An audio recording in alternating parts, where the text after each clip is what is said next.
Dále. Dobrý den. Dobrý. Jsem tady dobře v Providentu. Jo. No, takhle. Dobrý den. Jsem jmenuji Bára Zelená. Ančurák debilní, no. Kouříte tady? Jo. Tak povídejte. Moment, já se jdem zapat. Ale vy to máte pěti. Nehrám, vám rovno to. Vy to nemáte pro zákazníky. Ne. Já mám strašně ve schovkách. To mě nezajímá, dělej, co chceš. Co chceš? No, proč na mě křičíte? Dělej. No tak počkejte, se zapalím teda. Já nemám čas. No takhle, bych teda jako povídala, jo? No, bohonem.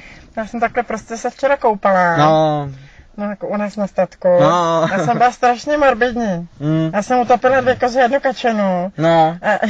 Abych potřebovala počít penízky. Kolik? 150 milionů. To jste blbá? Tolik stála tahle budova. Teda 1000. Já se potřebuji koupit ty 2 kozy a tu kačenu. Občanku. No, já nevím, kde ji mám. No. Ježišmarja, kabelko, počkejte, je tady kabelka. To je moje ledvinka. Není to vaše ledvinka, tady byl ten kreditku. Tak, počkejte, mám peněženku. No. To FBI, jo. Tady mám občan. Počkejte, něco vypadlo. To si děláte prdel, s tímhle ksichtem sem chodíte.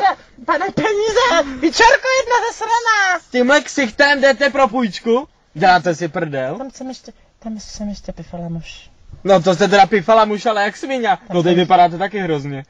Hele, já vám půjčím, ne na kačenu a na kozy, ale na váš ksicht, na plastiku. 150 000. Budete splácet týdně 800 milionů. Oh, to je výhodná půjčka. Určitě si ji vezmu. To musíte. Tady máte lísteček. Myslíte, že jsem opět debil? Au. Vemte si lísteček a pálte do piče. Vypadněte odsaď. Nejdu. Já mám jinýho zákazníka. Nemůžu odejít, počkejte, já jsem ještě nedomluvila. Tak mluvte. Opravdu mi to nepočítá. Nic jsem vám to teď půjčil, vzala jste si lísteček. Ale já potřebuji na ty kozy a na tu kačenu. Teď jste to dostala. Máte Já tam... mám strašně malý a kačenu mám hrozně. Máte tam jinak ksicht. Vypadněte odsaď.